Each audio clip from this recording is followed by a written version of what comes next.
This week's exercise is a high row variation that's going to focus on the iliac division of the lat, which is going to be that outer and lowermost portion of the lat that runs all the way down and attaches to your pelvis, to that ilium there. So with this movement here, in terms of full stretch, it's going to be dependent on kind of how you set up with the machine. You're going to be able to get to a fully shortened position. So if Adam goes ahead and pulls down, right, he's going to be able to drive his arm all the way down. So here, this is essentially the weight is actually pulling him up. So the resistance is being done by those iliac fibers right here. He's able to drive that down, fully shorten that. As he goes throughout, how lengthened he gets is going to be dependent on his arm length, his torso length, and how high that carries his arm position. So for here, that's not close to fully lengthened for him because he could get more vertical than that. So it ends up being kind of a mid to lengthened range where it ends, doesn't get fully lengthened, but what it does do is it gives us resistance in that lengthened position. So wherever you get lengthened here, that is going to be the heaviest portion of the exercise, because if you watch that weight, as Adam goes ahead and he pulls that through, you'll see that weight gets very close to this pivot point here, and it drops off pretty significantly, which makes it very easy for us to get fully shortened, and it also makes it very easy for us to put a ton of load on there. Go ahead and go out and challenge this lengthened position of this exercise. It's not fully linked for the muscle, but this exercise is heaviest at wherever you happen to end up. And if we look at doing pull downs, pull ups, any sort of other free weight back exercise, cable back exercise, they're always hardest in the short position. So this provides a nice complement in terms of an alternate resistance profile. Even though it doesn't quite take us to that fully lengthened position, it's close enough that it's a very big contrast to all of your free weight work. When we're looking at tempo for this, because it is more loaded in the lengthened position, you do need to make sure you maintain control of that eccentric.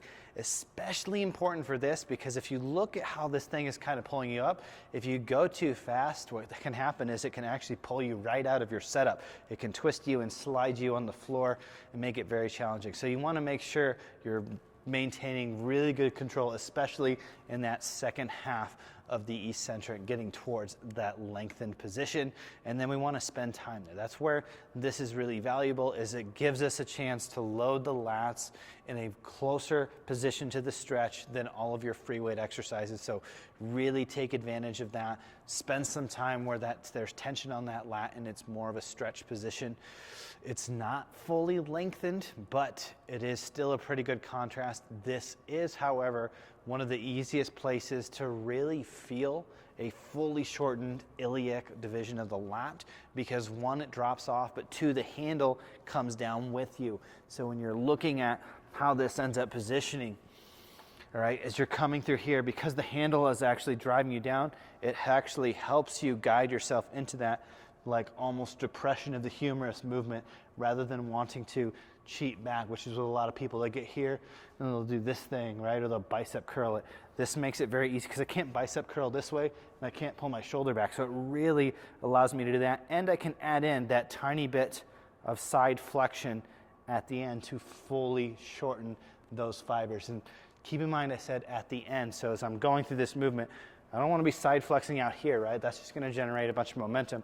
In order to get that flexion to come from the lats, it has to be when the only way the lats can shorten more is to add that side flexion into the exercise. So even though this drops off significantly here, for people that have never really shortened those fibers fully, actually pausing and working in some isometrics or even maybe providing some manual resistance out there and make them have to fight isometronically like into this position can be pretty good for teaching what a fully shortened iliac lat looks like. Okay?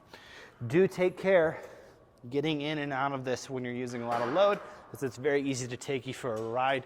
So having a spotter that can help get the handle to you and then make sure that you don't get, slingshotted over the machine afterwards can be very valuable.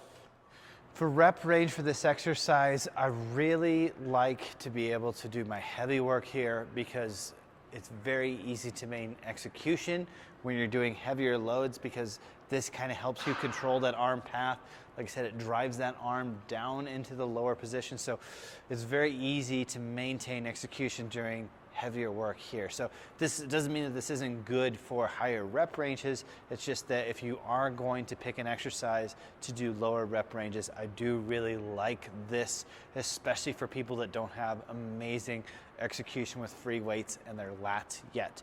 The other thing to look at for this is if you are getting into the higher rep ranges, is consider if you want to use like more of the lat fibers and not just bias the iliac, of actually doing some supersets of maybe going from the standing version of this into the kneeling version of this.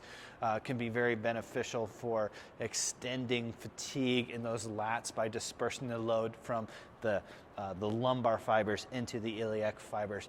If you are doing multiple versions of this, this version here has the greatest drop off. So it would be the last in your order of exercises that you would do for that.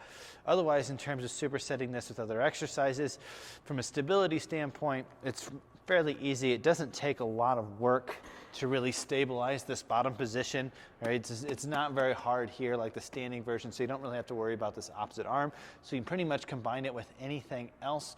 What I will say is because there is that little bit of side bend, you may think twice when supersetting this with something else that loads the spine. So say you happen to be doing back and hamstrings that day, you may look at what you're doing for that hamstring work. So if you look at, it's like, okay, I have this kind of almost like a flexion and extension going on here and a little bit of rotation.